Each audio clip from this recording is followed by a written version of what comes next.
Hi everybody, Gwen Lawrence here, and I'm going to bring you a very important pre-game yoga routine or a regeneration yoga routine. I'm going to bring you three. This is the first of our series. These are routines that I use with my pros all the time, pre-game, post-game, if they want to regenerate, if they want to restore and relax, can be used in conjunction. The one we're going to do today is very back-centric, back-focused. I get a lot of emails, letters, texts, phone calls, my back. If your back's not healthy, you're gonna have a hard time doing anything else. So what you're gonna need is a mat, maybe not, you could do this on the turf. A block is very helpful for a couple of the things to get them deeper and just to be a little bit better. You could roll up a towel too if you need to. A strap if you're super tight, and you're gonna need your timer.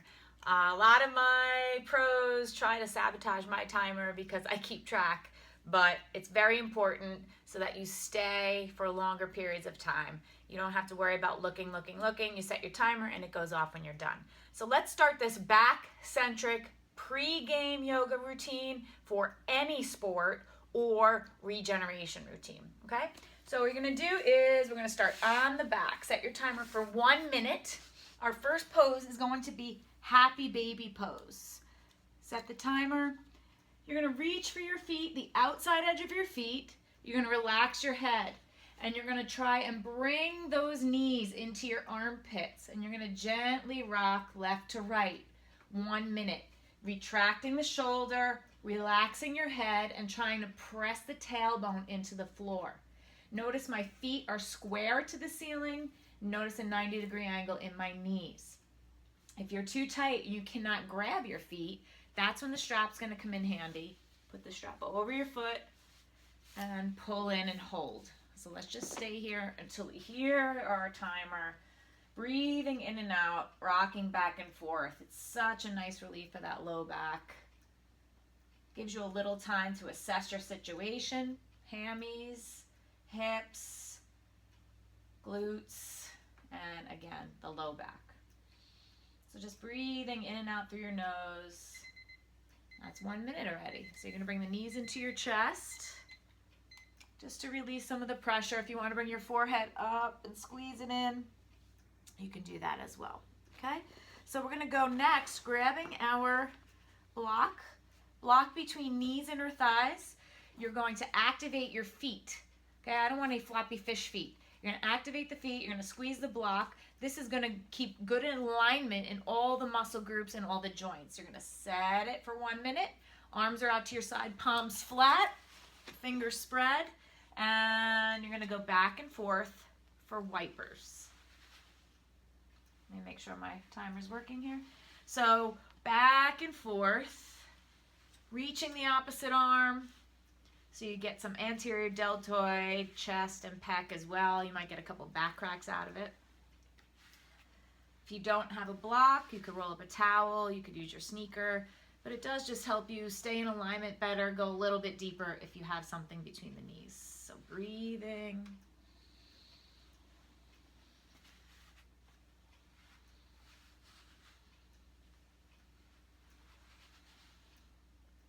Notice which side's easier to twist towards and how that relates to your game and your position.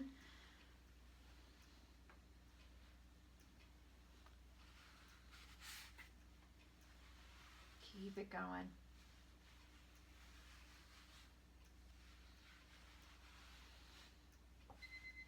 Okay, come back to center.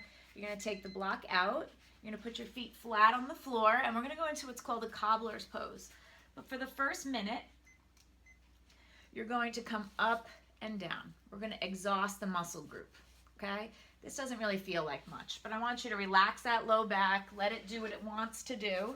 If it wants to pop up a little, that's fine. All the way up and all the way down, trying to keep your feet as flat together as possible. Inhale, exhale. So we're going to basically do every pose in this routine for 1 minute. If you feel like you got more in you got more time, you can do it for 2 minutes, or you can do the whole thing over again if you need the guidance of my voice and my instruction.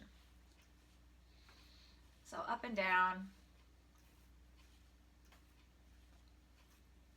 Trying to get all the joints involved too that are surrounding the low back. Any elusive player, any player of speed, agility. I mean, there's just nobody that is not in need of some back loosening. Releasing some back tension, okay? And then we're gonna hold. So if you wanna take it one step further, you're gonna take your block, put it underneath your feet, make sure your feet are lined up with each other, okay? And that the seam between your feet is in your body center, and you're just gonna hang out here. So all you're doing is nothing. And that's pretty delicious, right? You're just letting gravity do the work for you. You're focusing on your breathing, in and out through your nose, deep down into the belly. That's the quickest way to release tension, stress, anxiety. If you're breathing in and out through your mouth and very shallow, you're stimulating your fight or flight response. So with this regeneration or pre-game, you want to make it a point of really relaxing and releasing, right? And maybe you could peek up, see if one knee is higher. That's your tighter side. That's the side that needs a little bit more attention. And just kind of relax. Every now and then I'll just rock left to right just to make sure I'm not holding. Or I might even do little gentle taps. I'm not saying bounces. I'm saying little gentle taps just to make sure I'm not holding.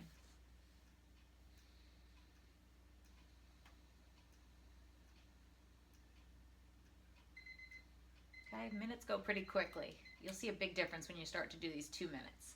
We're going to keep the same pose, except we're going to push the block away. If you don't have a block, it's not a big deal. About 1.5 feet.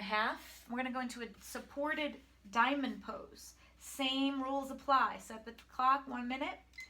Feet are in your body center and aligned with each other. Let the low back relax.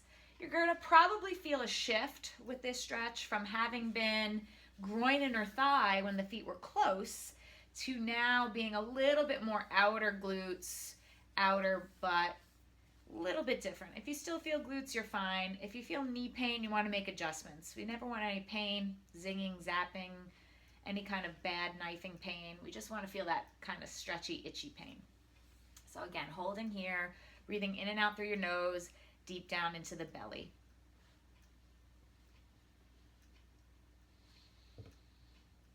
Want to add a little extra, you could grab opposite elbow over your head. So when you take a nice deep breath, you're feeling rib cage and a little extra shoulder stretch.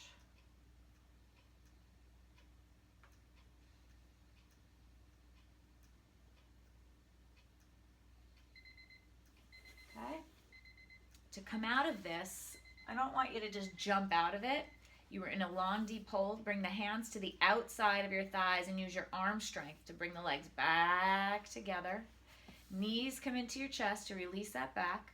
And we're going to go into our next one, which is right thigh over your left thigh. I want you to fire up the feet. We're going to go into a deep spinal twist, dropping it over.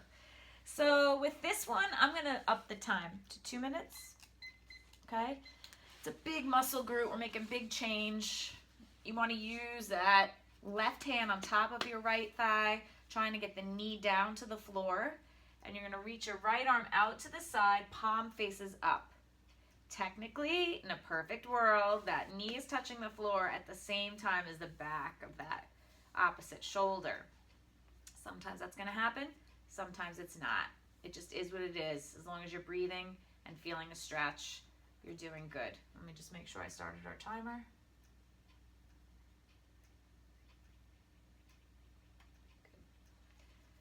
On the exhale, release and relax deeper.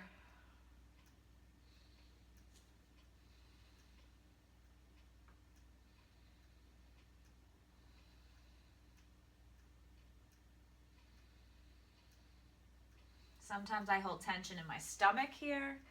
Take some breaths and release that. Sometimes I'm holding it in my groin and or thigh. Just do a little assessment, breathing in and out through your nose and letting go.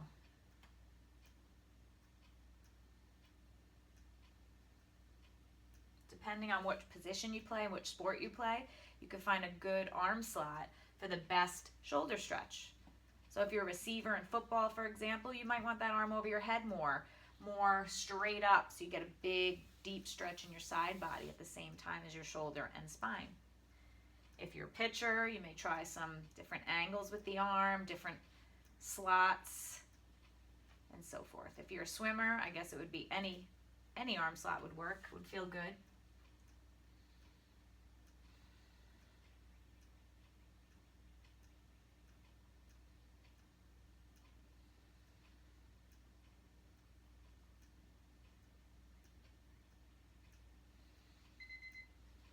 Oh, feels so good. I don't even want to come out of that one. So what we're going to do is we're going to come out super slow motion. Instead of going right into the other side, we're going to go into the face-up shoulder stretch. So the right arm, which was out, is now going to bend under your back. Palm faces the floor.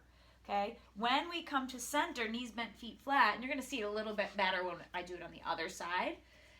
You want that wrist joint just covered with your back. If it's sticking out, that stretch is all going to be for nothing and going to come out into your wrist joint. If it's under too far, you're not going to feel it either. So it's just enough to cover the wrist joint, and then you're going to take it super slow over to the bent elbow side. Some of you will be freaking out here, and some of you will be able to bring the arm up and over and increase your stretch. This is a very localized anterior deltoid stretch as well as a little twist in the back. So if you had bursitis problems, if your arms and shoulder are really key to your sport, this is amazing. You want to make sure you're safe. You want to make sure you're alone here. It's a very safe stretch to do as long as no one thinks it's funny to jump on you or tackle you while you're here, or big dogs or little kids think it's funny to jump on you here. You want to be alone and safe. That shoulder socket is very shallow, therefore makes it a little more unstable than the hip joint, so you just want to make sure no one forces you deeper into this stretch ever. And again, we're just breathing, trying to release and relax that shoulder on every exhale.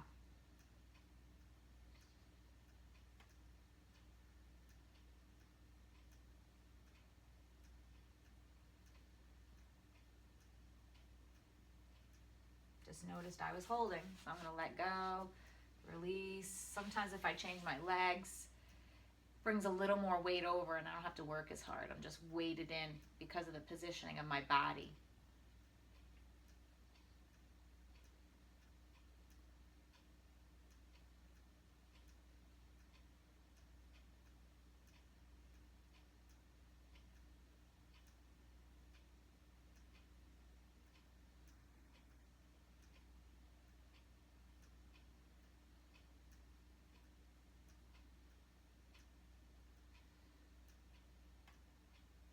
Go again. I was holding.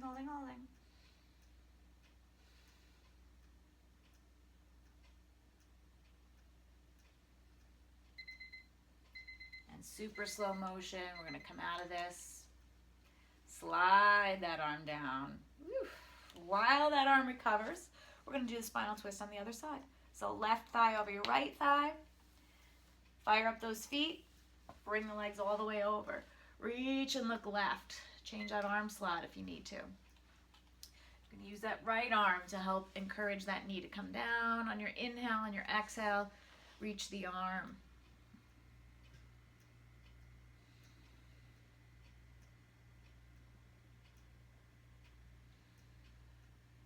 This is one where 2 minutes may seem like a long time, but you'll see you're just going to want to stay in this longer. My back just cracked. Sometimes it takes a little bit. You don't get it right away.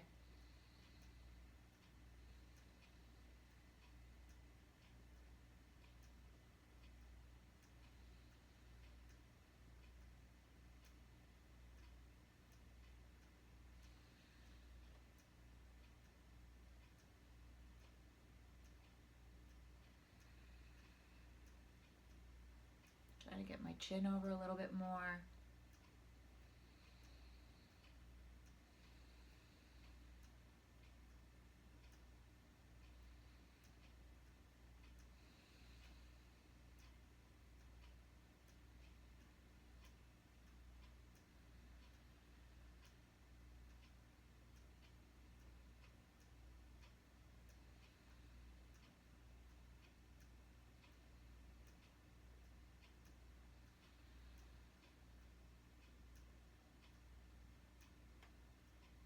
I feel low back. I feel top glute. Sometimes I feel it all the way down through my IT band. I certainly feel anterior deltoid, chest, and depending on the angle of my arm, a little bicep too.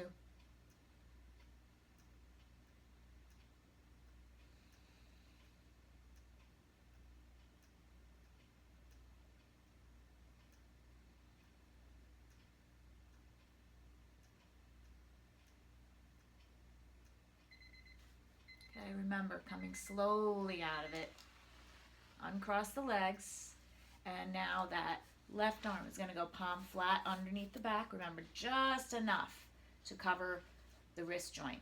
You also want your hand right in the small of your back. If you put it under your hips, under your butt, you're just going to crush your hand. So you want it where there's a little bit of a gap. Okay, I already can tell I'm feeling very tight here. So we're going to slowly roll over to the bent shoulder, bent elbow side. Palm flat, fingers spread underneath you. This is ridiculously tight today.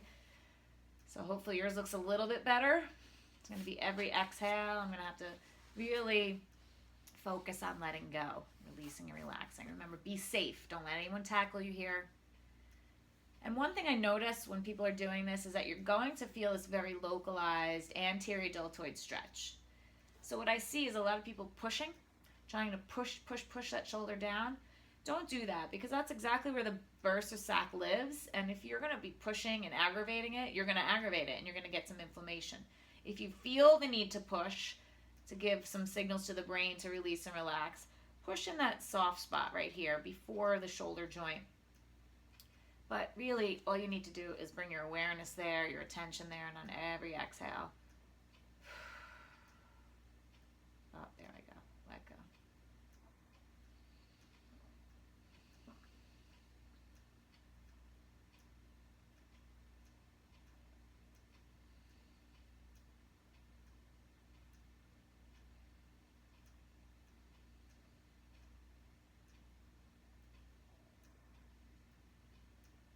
You're going to have a definite love-hate relationship with this one.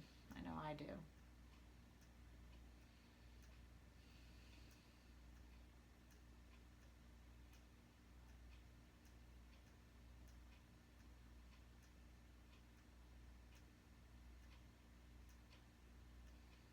I'm finally releasing and relaxing. That's why we hold these longer, because it takes that much time just to let go.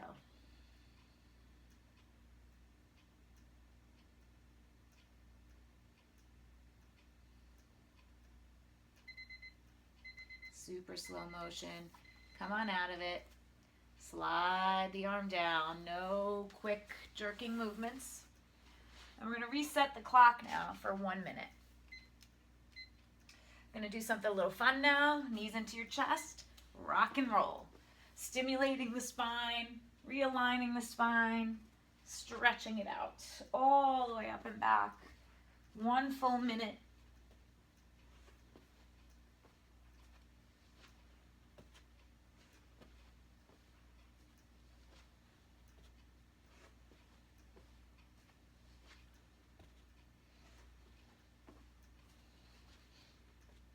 Exhale, come up. Inhale down.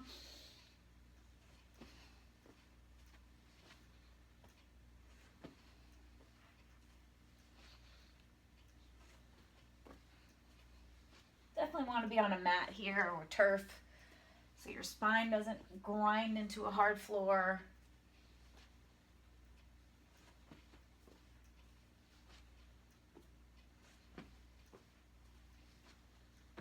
Keep going. Probably want to stop. Don't. And then come on up. And our final pose for this restorative regeneration pre or post game yoga routine is puppy pose. So we're going to set it for 1 minute. Onto your hands and knees like a table pose, except we're going to walk the hands out further. Palms flat, fingers spread, hands shoulder width apart. And you're going to dip your head down to the floor. Pull the hips back in opposition to your hands. And breathe into your shoulder socket, chest, head is relaxed. If it doesn't reach the floor, use your block.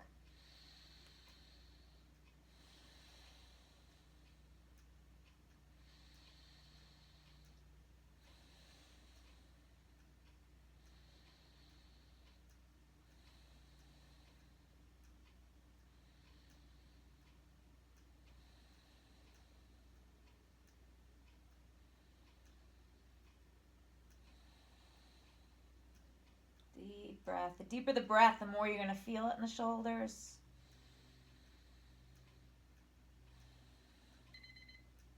And even this one, come out of it nice and slow.